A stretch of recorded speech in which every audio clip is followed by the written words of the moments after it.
I'd like to welcome you to the American Comedy Institute's live virtual stand-up comedy show. Tonight, you're going to see comics from all across the country and the globe, some making their stand-up debut as a culmination of our December comedy workshop with ACI founder, Mr. Steven Rosenfield.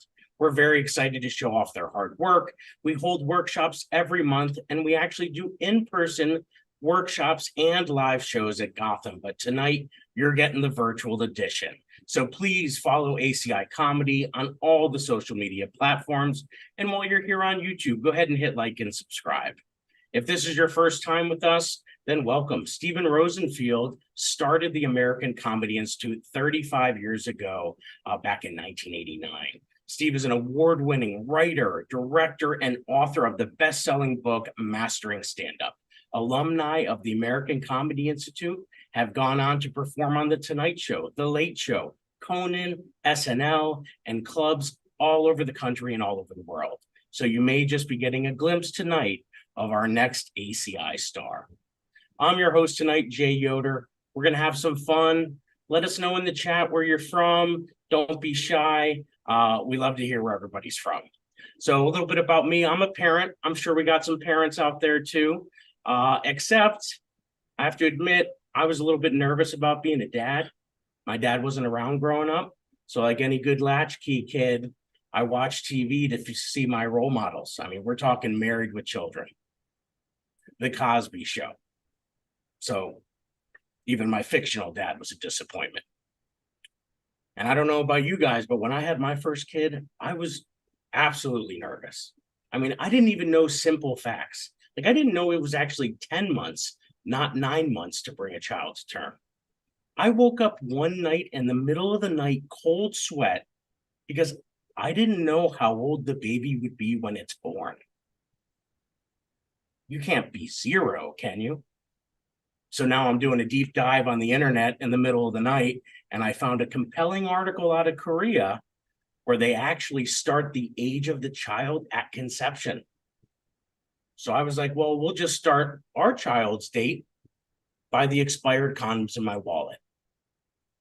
So the baby came out 2.5, guys. It was fine. But I'll be honest, they don't prepare you. They don't prepare you. Here's what happens. If you're not a parent, you go to the hospital, you name it. I've been a public school teacher for 20 years. I've seen the names. We're not killing it in that department, right? Second, you have to prove that you can buckle it up like it's going to go on a NASCAR race. And finally, you have to watch the most terrifying video promising not to shake your baby.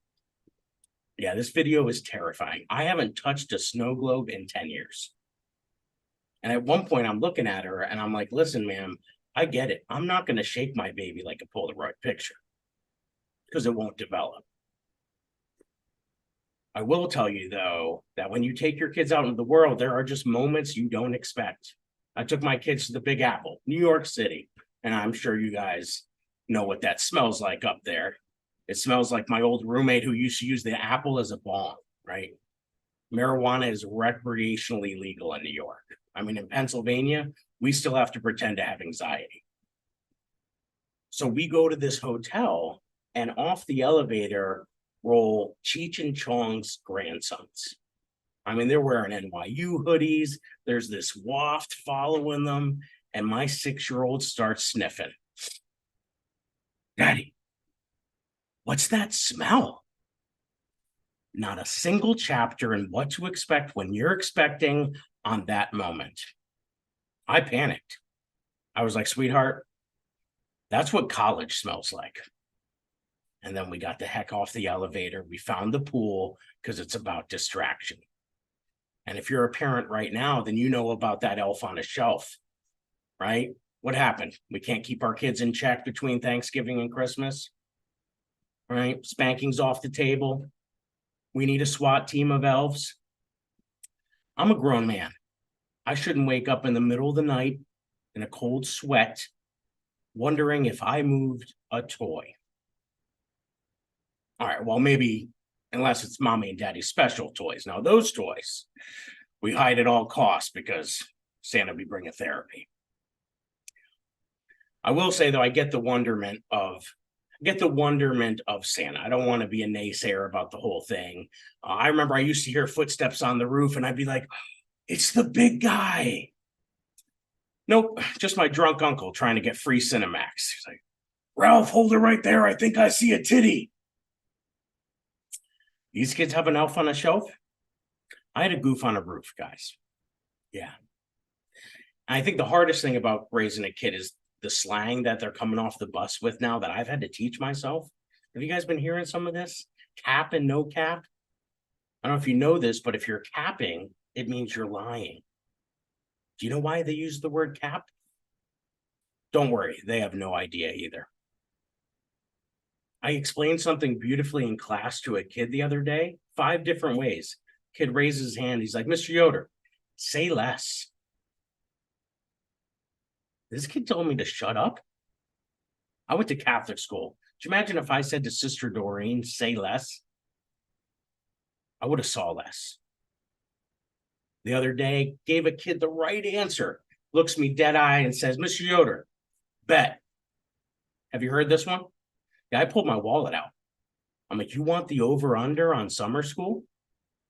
Apparently, it just means okay. Then how about you say that, Jimmy? So you know what I'm going to do? I'm going to start using lingo that these kids don't understand. Hey, Mr. Yoder, what time's this class over? 1:15. Yeah, I bet you won't figure that one out, Captain. Well, I've been Jay Yoder. I'm your host. I got you ready. We got a fire lineup today, guys. I'm super excited for this. The first person come all the way from California. She is no stranger to the ACI stage. Please welcome the very funny Ellen Feny. Thanks, Jay. Hello, everyone. If you're wondering what I remind you of, I've been told I look like a disgraced senator's wife. I love being here on Zoom. Zoom's like my favorite format. I'm a lawyer, and so sometimes when I do a Zoom with my clients and they ask me a question, I go, yeah, the discounted cash flow provision is, and I freeze and I shut down the Zoom to dodge the question. It's great. You guys can totally use it. I mean, obviously works best on Zoom, but fuck it. Use it whenever you want, right? Mitch McConnell does. I was in Texas recently doing a show, and one of my friends was telling me how she got Ozempic from her gynecologist. And I know that sounds weird, right? We're in a state that's like rendered Plan B unsafe, but you can get Ozempic. But I think it's really reasonable, right? Like if you're a politician in Texas, you're like, well, now that we have control over her body, let's make her thin. It's like, come to Texas. You have to keep the baby, but not the baby weight. But I don't plan on having kids anytime soon. No, I'm on a group text chain with my friends and their kids, and one of my friends is like not going to the other friend's wedding because it's her daughter Chloe is in the Sound of Music that month. And Chloe won't let her mom miss one showing of the Sound of Music to go to the wedding. So clearly Chloe's playing one of the Nazis, right? I just didn't realize like these studies about women, once they have children, they're less likely to be promoted to management. I didn't realize that was in their own homes. If I told my parents what to do, they would have been the ones singing, "So long, farewell." I know. I shouldn't call my friend's daughter. I shouldn't call her a Nazi. She's a cunt. I mean, she makes me like want to get a second IUD. Sorry. Do you know what an IUD? It's a contraceptive device that a woman keeps in until she's 100% sure that you're rich. Yeah, I can't fly Spirit Airlines anymore, right? I mean, I did last week, which is embarrassing. Don't tell anyone. And it's like these budget airlines are like cutting back on safety features or something because the flight attendant was freaking out during the safety check. Do you have your seatbelt on? Table stone. Your pocket exit is actually behind you. I was like, does she know something that we don't know about this plane? Do I need to call my family? She was like, you're in an exit row. I need verbal confirmation that you are willing and able in the event of an emergency to help others. Are you? I was like, yes, yes, yes. But in the back of my head, I was like, oh, hell no. Oh my God, never. If this plane goes down, I'm the first one out. Also, like, she's telling me what I have to do during an emergency. I wanted to be like, what are you going to be doing? Also, look around. We're on Spirit Air. No one here needs to be saved. Let's see. I'm going skiing over New Year's. I'm not flying Spirit Air, thank God. I actually love ski weekends. I love the snow, and I'm actually a really good day drinker. So that's great. But I'm going with this guy I just started dating. So I'm not going to ski because like I'm not a great skier. And I don't want him to like have him see me ski badly and then like have him think I grew up poor. I mean, that was decided by a jury of our peers for Gwyneth Paltrow. Like wealthy people know how to ski. You know what? It's the holidays. Let's get a little political at the end here. I'm on a WhatsApp chat group. It's about like resources. So someone will be like, oh, do you have an optometrist that you like? Does anyone know a good dog walker? Anyone have like a reliable physical therapist? But the chat started getting like really political these past 2 months because someone was like, oh, I'm holding a prayer circle for Israel. And then someone else chimes in. They're like, how could you do that after they treated the Palestinians? And sorry, I'm just going to get political here. And I decided to chime in, and I was like, we're speaking about killing innocent lives. So does anyone know where I can get an abortion? Preferably on the West Side. That's it for me. Thank you. Give it up one more time for Ellen Feny, Spirit Airlines aficionado. I will tell you, I actually just flew Spirit myself, and I love their energy. I mean, they're like the Division III soccer team that's just happy to be in the tournament, I will say everybody that got on the flight kind of looked like it was their first time, including the crew.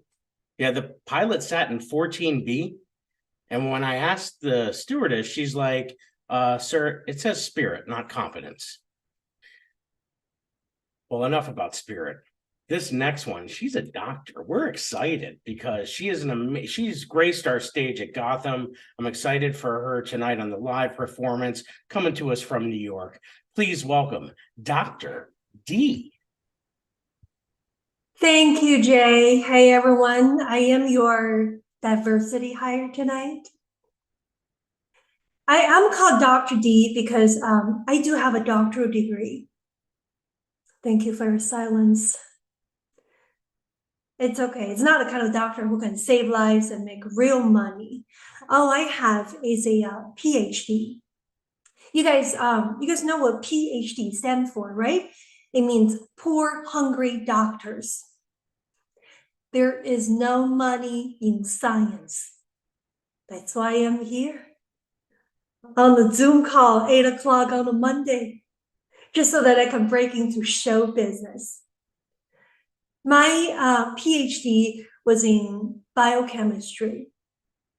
So I used to work in a lab making crystal meth. Do you guys remember that guy from Breaking Bad? What is his name? Walter White. Well, I cook better crank than him. He doesn't even use Sichuan peppers, leaving all the flavors out.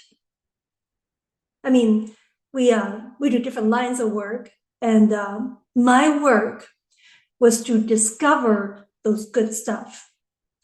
And then I figured out at what doses people can get high but not die. I am a different kind of hero, a heroine.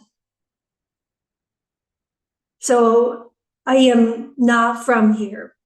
I actually grew up in Northeast China. My hometown is called Siberia. It's a suburb of Russia. China, very big country, and the rest of China look down upon my people, kind of like when New Yorkers feel about New Jersey. The rest of China think of my people are all idiots and alcoholics. That's not true. That's the Russians and people from New Jersey. We're not born alcoholics. I didn't even start drinking until kindergarten. So I was born and raised in China, went to school there, and then I came to the United States a few years ago to steal an American's job. I'm kidding. It's actually very difficult for me to find a job because a lot of places are afraid I might be a Chinese spy. They don't trust me. This year, on my birthday, they popped my balloon. Can you believe that? They're like, must be a Chinese spy balloon. And they just shot it down. Rude. They never asked me. I would have told them what the balloon was doing. It was checking up on all the money America has borrowed from China. The balloon is like, oh my God, they're spending it all on weed. So I am an only child. Anyone else? Among them? Jay and Blake. All right. And myself, 3 selfish, precious weirdos. I got a nod from Jay and a thumbs up from Blake. Loved it. You know, some people, when I tell them that, they feel bad for me. They're like, I'm sorry, you never had a brother or sister. And I'm like, I never had a brother or sister. All I had was my parents' undivided attention. And have them spend all their money on just me. I didn't have to do anything to become their favorite child. They had no choice. No. I don't have any siblings, so all my parents' good genetics went into me and only me. Dad is a yeller, mom all about herself, so I am an unadulterated, angry narcissist. I am a carry on my family model. Me, mine, and I.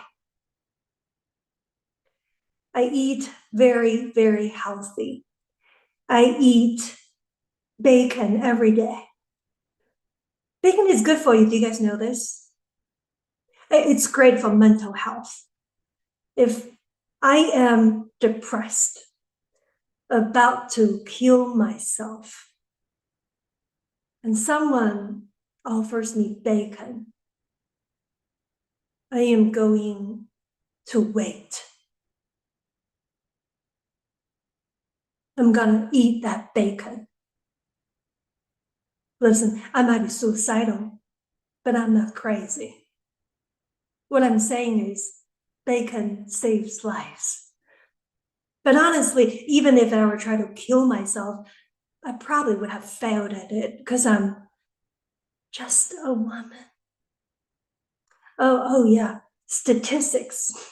Statistics show men are 3 times more likely to succeed in killing themselves. So ladies, Victoria, Linda, Kathleen, Alan, Sue, let's accept it. Men are just better at something. I think the reason men are better at it is because they're violent. They just put the gun to their head, pull the trigger, and it's over. They never care about cleaning up after themselves.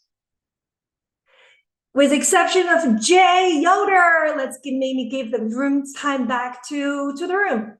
Thank you, guys. Oh my goodness, I'm so sorry.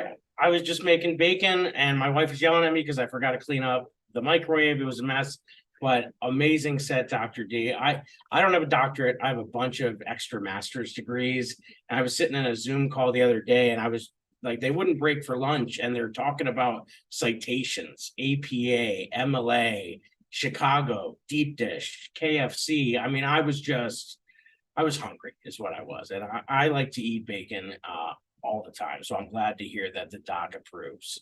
I thought you were gonna say I was just horny instead of Yeah. hungry. That too. Well, we have an amazing show to keep moving. This next person, she comes all the way from Indianapolis, Indiana. I'm so excited that she's here with us too. So please welcome to the stage, very funny, Buffy Cantor. Hi, I'm Buffy. I think I'm in love with a kangaroo. My daughter showed me this picture of this kangaroo, and his lats and his abs and his delts were just popping. And I think about him and my mouth starts to water. And I have this rescue fantasy. I'm in the outback and there's bad people coming to get me from everywhere. And then he comes out of nowhere and he comes and he defends my honor. It's a whole thing. And I know it's wrong to be in love with a kangaroo. I know it's wrong because I'm married. I was at my aunt's house all the time. She was always having me over because she could never work her remote. And when she died, we cleaned out her house and we found all these dildos, tons of dildos. And I thought she couldn't work a remote, but she could orchestrate a battery operated gangbang. Unbelievable. My sister moved to Cuba and she converted to voodoo. The only problem is she's a white chick from Connecticut. And she became a voodoo priestess. And we just heard from her. She got this huge job promotion from two-legged animal sacrifices to four-legged animal sacrifices. Now that's what I call white privilege. I'm always afraid of talking about her because I'm afraid she's going to cast a spell on me and like turn my tits into coconuts. They're still there. They're still there.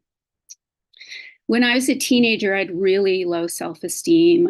I was a chubby teenager. And you know how teenagers find that one thing that gives them self-esteem, whether it's, I don't know, performing arts or sports. I found that one thing for me I was really good at. And that was giving head. Unbelievable. I was so popular. I was like blowing way out of my league. So I'm a psychologist, and I just want you to know you're all normal.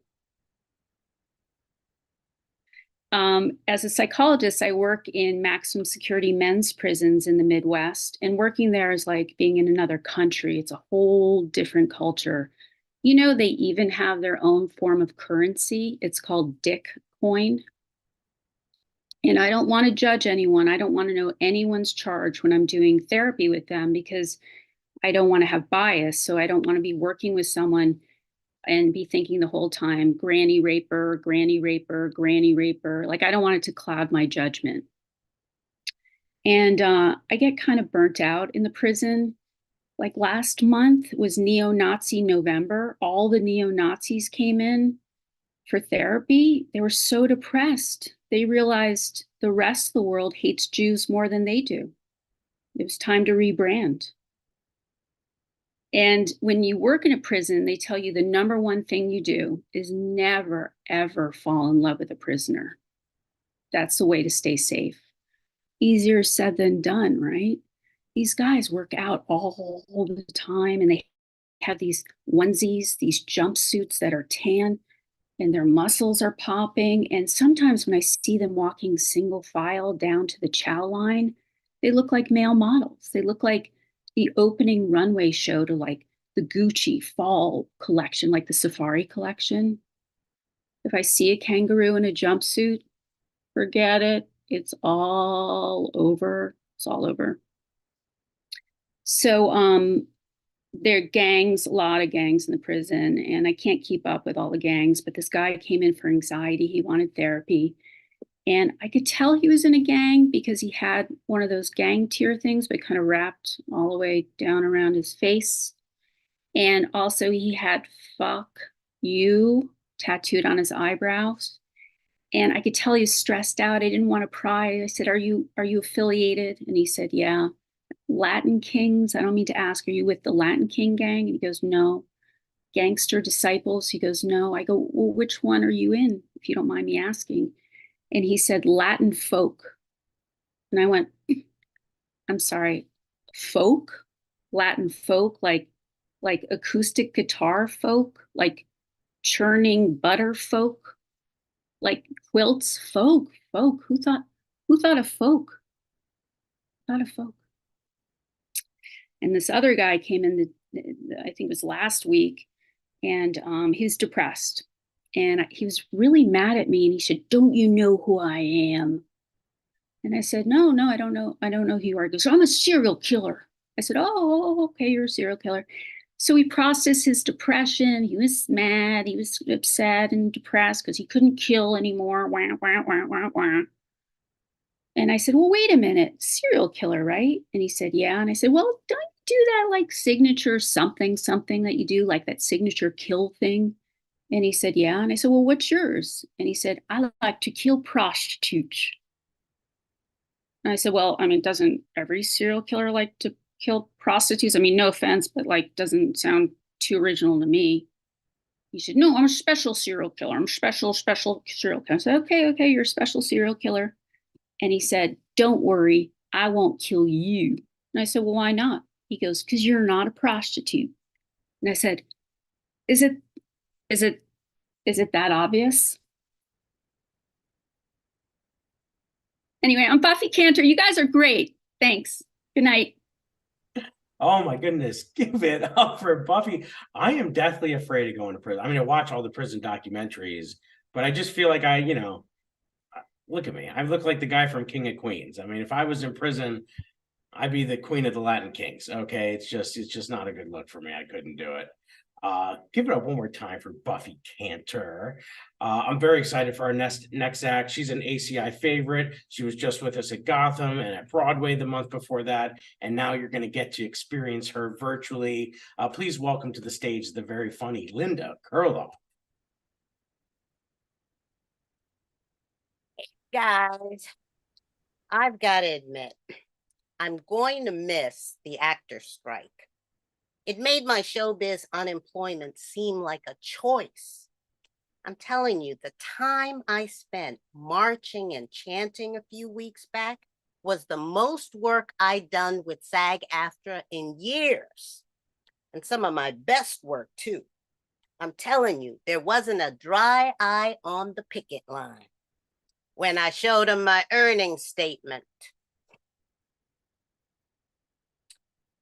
I'm not only worried about actors' rights, though. I also worry about poverty in this country, a very specific kind, mine. I want to be in movies, but I've started to sprout chin hairs. I need to shoot a movie before my goatee comes in. I don't mind playing Aunt Jemima. I don't want to be asked to play Colonel Sanders. You were probably surprised when I came out after hearing the name Linda Kurlo. I'm a South African woman with a name like a Russian Jew, which for me is convenient. I know how to beat the drum, and I know how to get it wholesale. My husband's Jewish, I'm Zulu. If we'd had kids, they'd have been Julu. In my culture, children get names that have something to do with their parents' values when they're born. I do have a stepdaughter. Had I named her, she'd be Powerball Scratch Off Curl Off. Oh, I worry. I worry a lot. I guess you could say I'm like a Zulu warrior. I worry about the mental illness in this town. I think we need to do something about it. These people are not only trying to kill themselves, they're trying to kill us. I'm talking about these people on these damn scooters. They are scooting in and out of rush hour traffic without even a stitch of protective gear. Let's all pitch in and get them some free psychotherapy in another state. Do you hear that, Mayor Adams?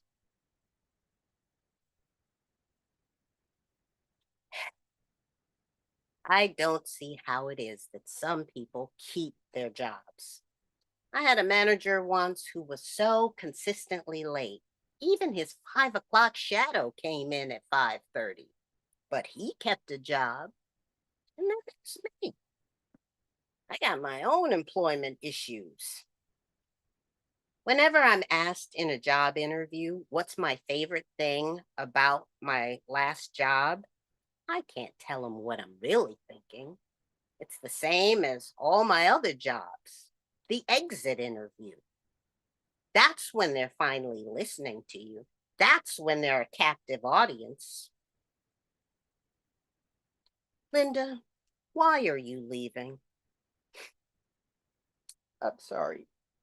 I didn't know I was going to get emotional. Do you have a tissue?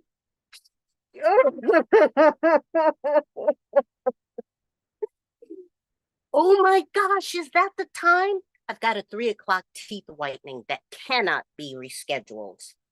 Au revoir, mes amis. Give it up for Linda Kurlo. If that guy needs a job, he can come be a teacher. We got a shortage going on. It's been pretty intense. I mean, we used to get cute little gifts around the holidays, like Dunkin' Donuts gift cards. But then all the parents had to teach their own bratty kids for the last couple of years. And Linda, they wised up because now we get wine and spirits, okay? Because we learned during the pandemic, it takes a village and a fifth of Tito's. So this isn't water, my friends. All right, well, we have from the United Kingdom, we have our first guy from across the pond. It's, I believe, like 1 or 2 in the morning over there. Very excited to welcome our next debut. Please welcome Leon Dankota.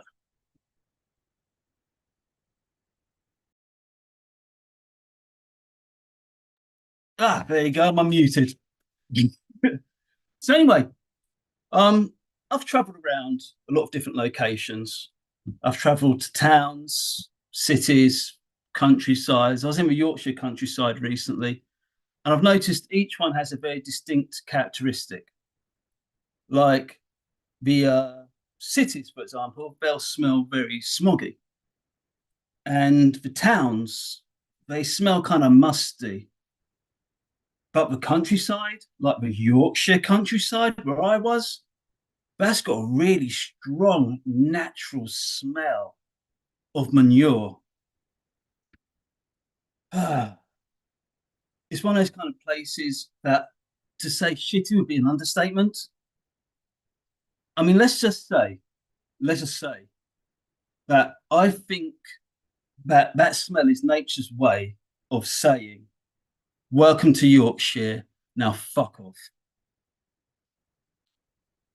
It's a strange place. I mean, I'll be honest, it's one of those kind of places that even without the road signs, you'll know that you're in Yorkshire when you take a deep breath and just get a lung full of flies.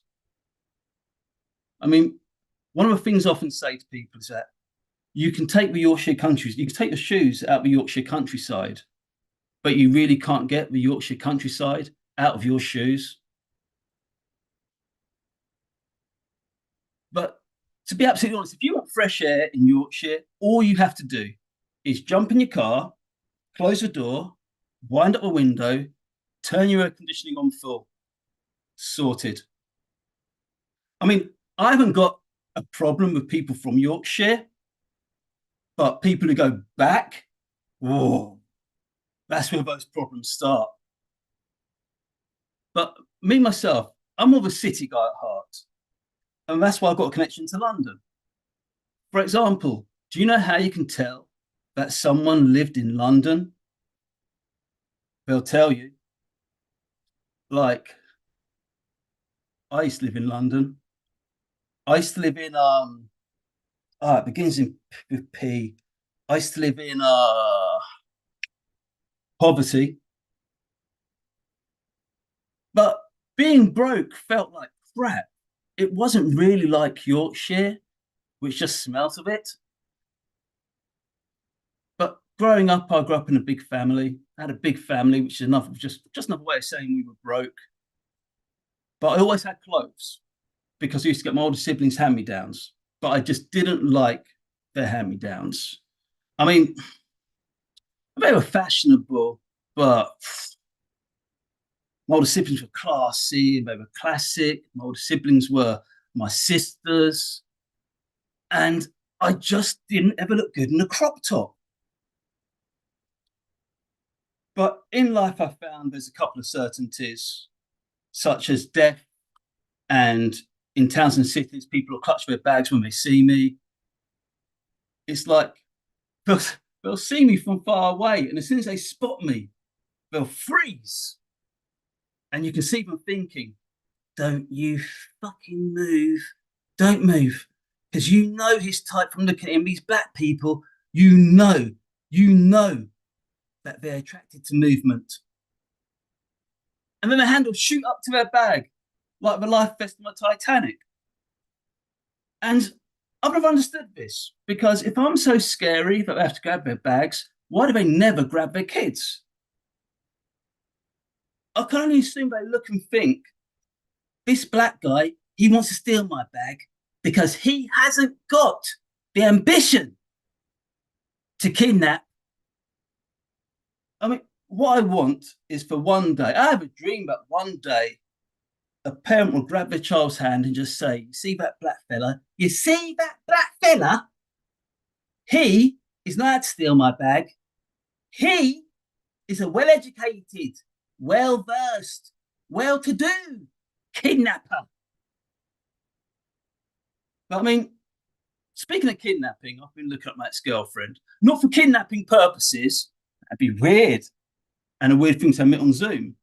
No, I like to check up on my ex-girlfriend to make sure she's just doing really, really badly.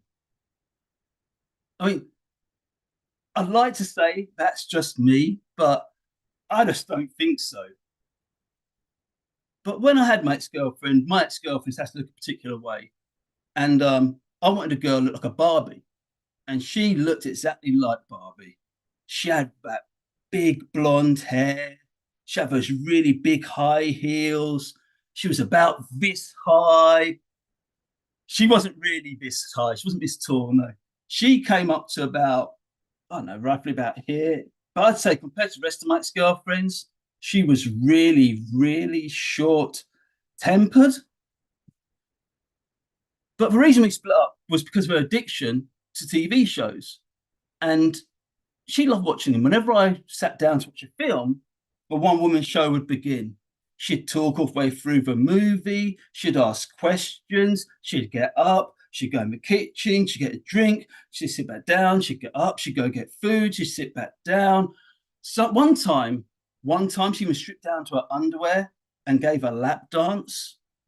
And I'll be honest, it didn't faze me, but I can't speak for the rest of the people in the cinema. Or the person who got the lap dance.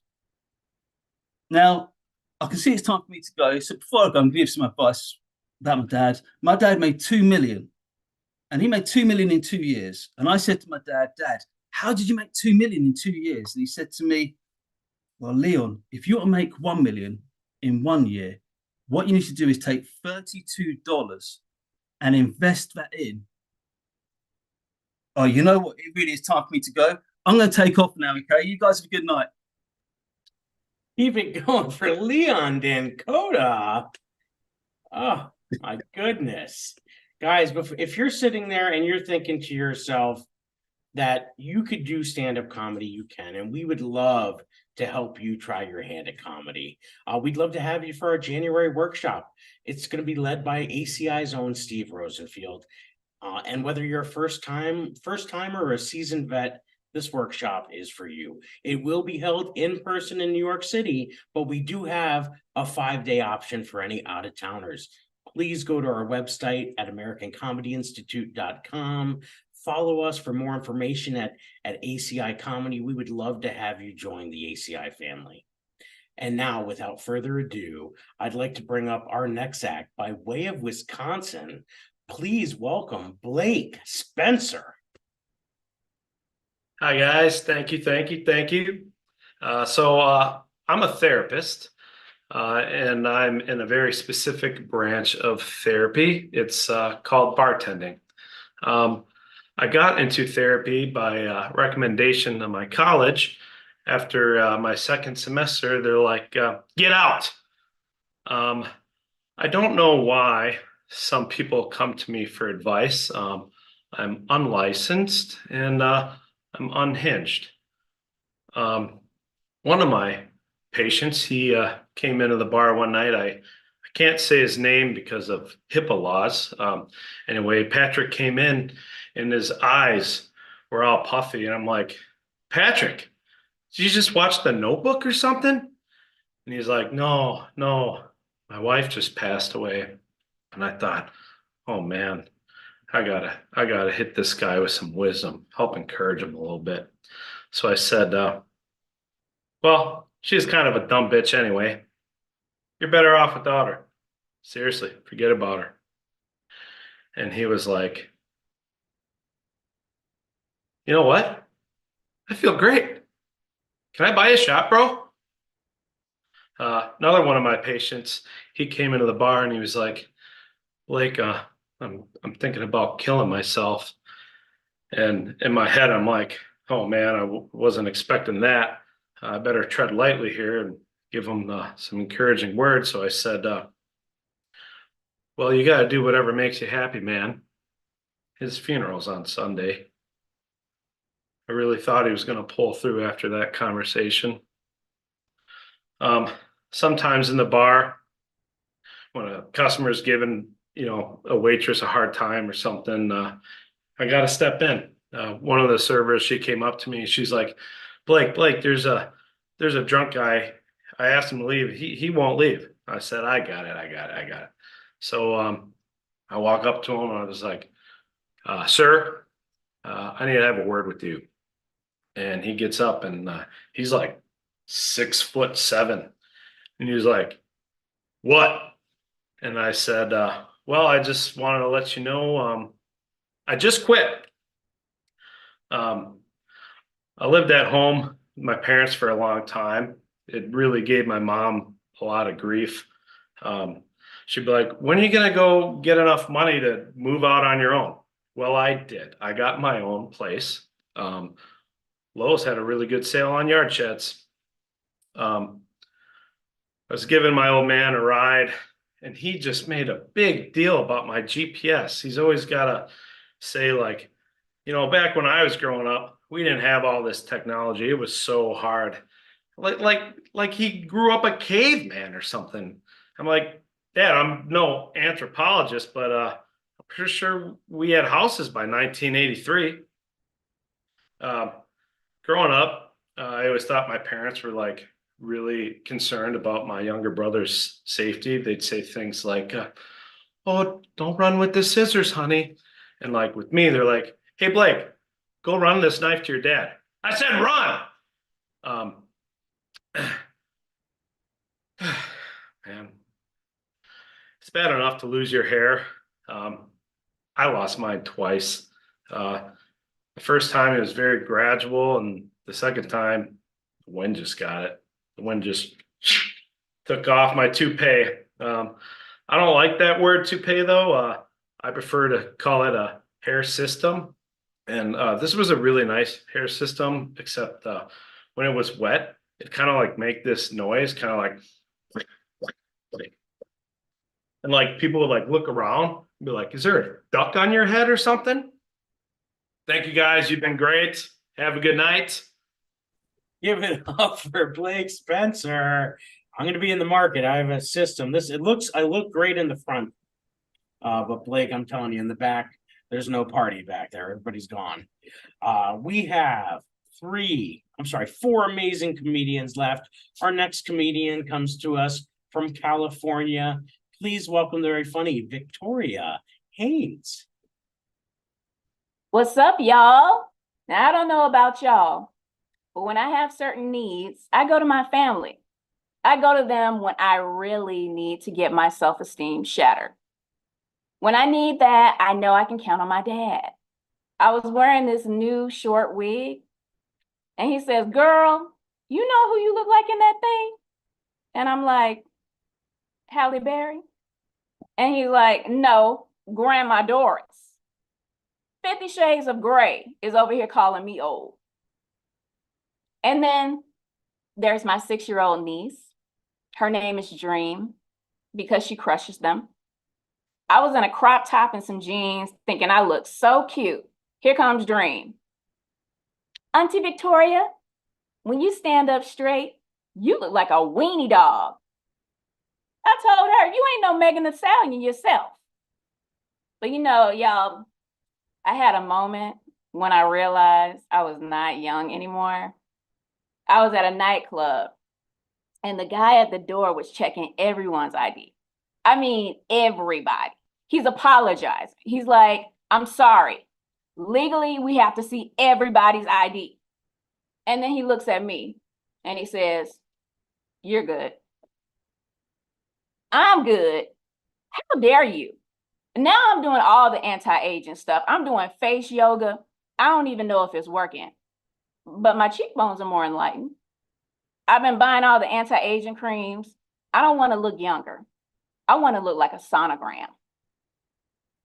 So y'all, the biggest threat to this country? It's not global warming. It's not the economy. It's Zoom. It has taken away our freedom. Remember in the old days, if you couldn't get out, okay, it was a snow day. It was a day of freedom. You can nap all day, catch up on your favorite shows, walk around naked. Now it's work, work, work, work, work, work. It's a drag. Now I can only be naked from the waist down. So I voted for Biden. But I'm beginning to think he didn't realize we voted for him to be the substitute, until a real one got elected.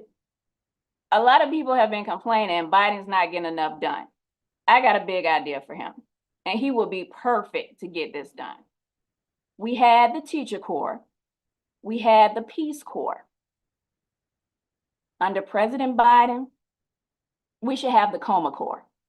This is where people who are tired of watching this country be driven into a ditch can just go into a coma. Just until things get better. Just until we get rid of global warming, inflation, racism, and the Kardashians. Income inequality, war in Ukraine, Will and Jada, and the entanglement, leggings, The Bachelor, sexism, Flavor Flav, yep, Harry and Meghan and their tell-alls, all of them. Yep, Mark Zuckerberg, Jeff Bezos, Elon Musk, poverty. Yep, Donald Trump Jr., Eric Trump, Ivanka, Tiffany, Melania, the ghost of Ivana Trump, and Stormy Daniels. And Ron DeSantis, Ted Cruz, Marjorie Taylor Greene, Kanye, Kale Kombucha, Skinny Jeans, Leonardo DiCaprio and all his prepubescent girlfriends, Mel Gibson, Madonna and her BBL, Ryan Seacrest, war in the Middle East, world hunger, and the Beyond Burger. Yep. I believe the only way to achieve world peace is for all of us to go to sleep. But for me, every day, I try to make the world a better place. I got a call from a girl. She's like, Victoria, I need help. For the last week, I've been sleeping in my car. I told her, girl, we can't have that. Come over here. You can sleep in my car. I'm just kidding. I told her she could come stay with me for a while. The first day, she's looking around my apartment. She says, I see you have crystals and tarot cards, but I don't see a Bible. Do you believe in God? And I'm like, yes. And that wasn't enough for her. She says, do you believe he loves you? And I'm like, why are you asking? Are you dating him too? All right, y'all. Y'all been fun. Thank you. Give it up for Victoria Haynes. I'm sure running for office in 2024 on the platform of world peace. I want world peace too, but I also really like true crime, so I'm conflicted. But our next act, super excited for her. She's a regular. She's from New York. We love her. You're gonna love her. Please welcome the very funny Kathy Neville Brown.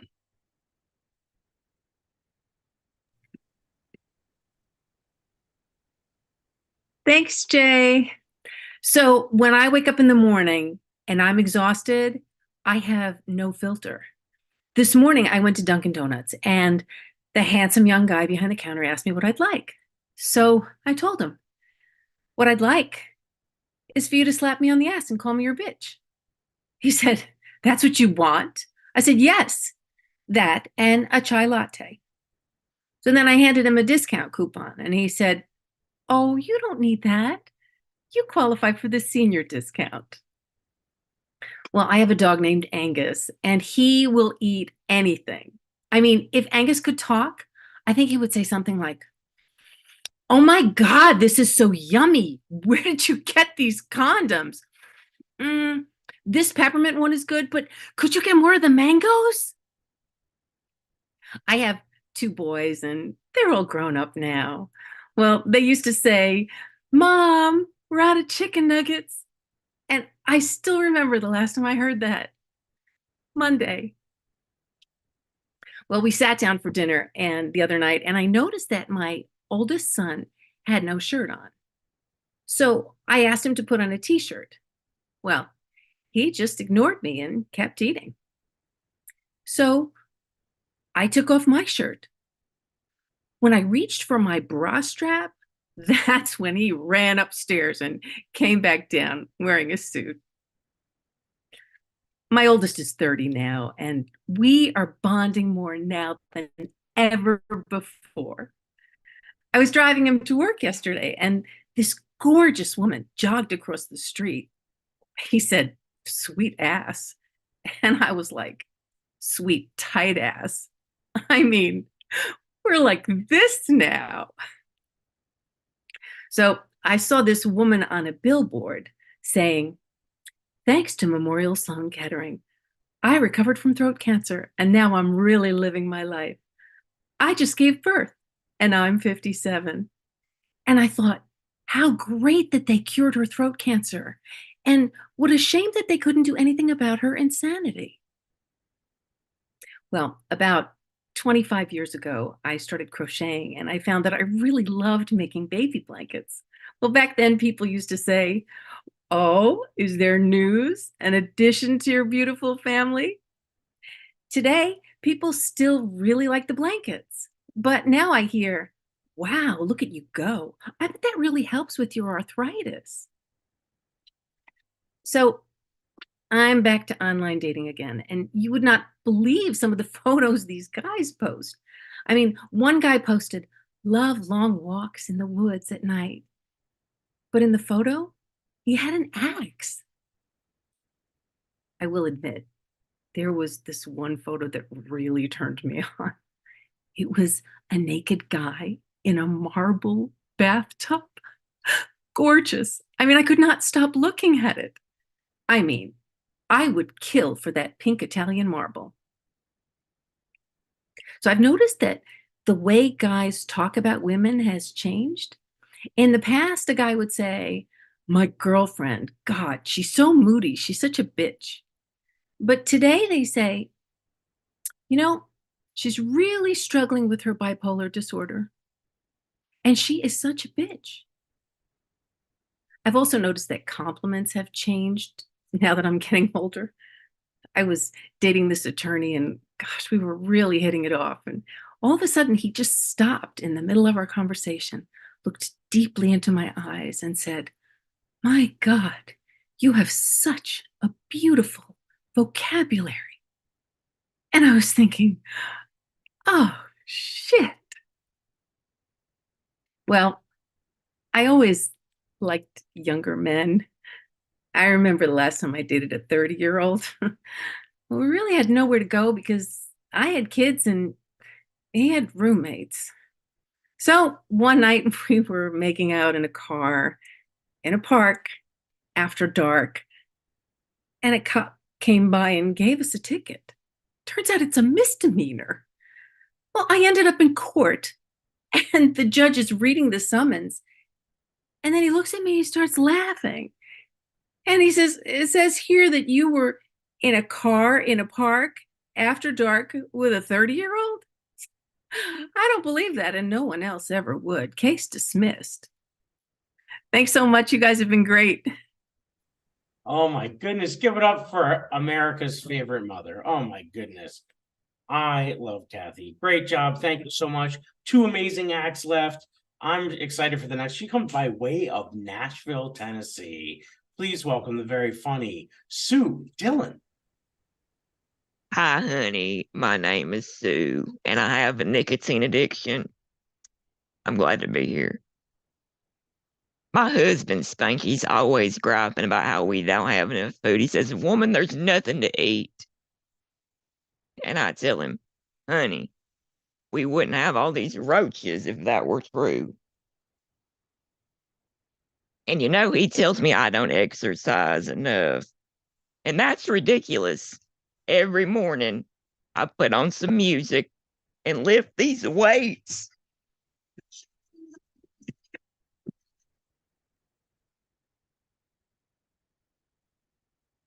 And I do breathing exercises too. Every time I go down on my husband, I hold my breath until he finishes. We're up to about 5 seconds now.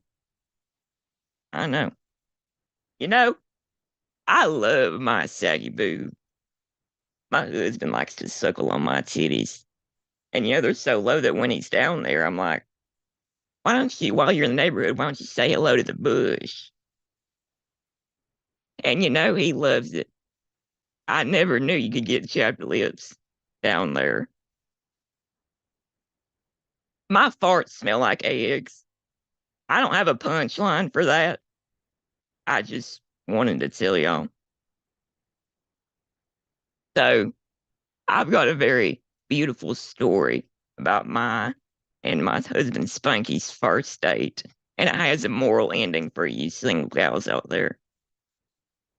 So my husband picked me up in his rusty old truck and took me on a picnic. But on the car ride there, I had to fart so bad. I said, "I'm going to find out if he really loves me or not. I'm just going to let her rip." So I pulled the trigger, but it wasn't just a fart. No, I oozled all over the place. And he still married me.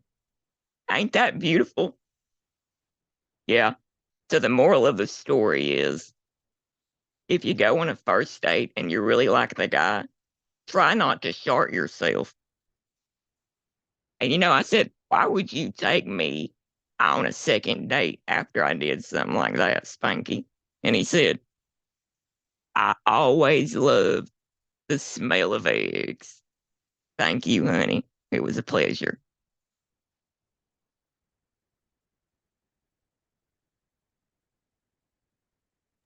Give it up for Sue Dillon and Spanky. I would love to meet him one day. That sounds like a guy after my own heart.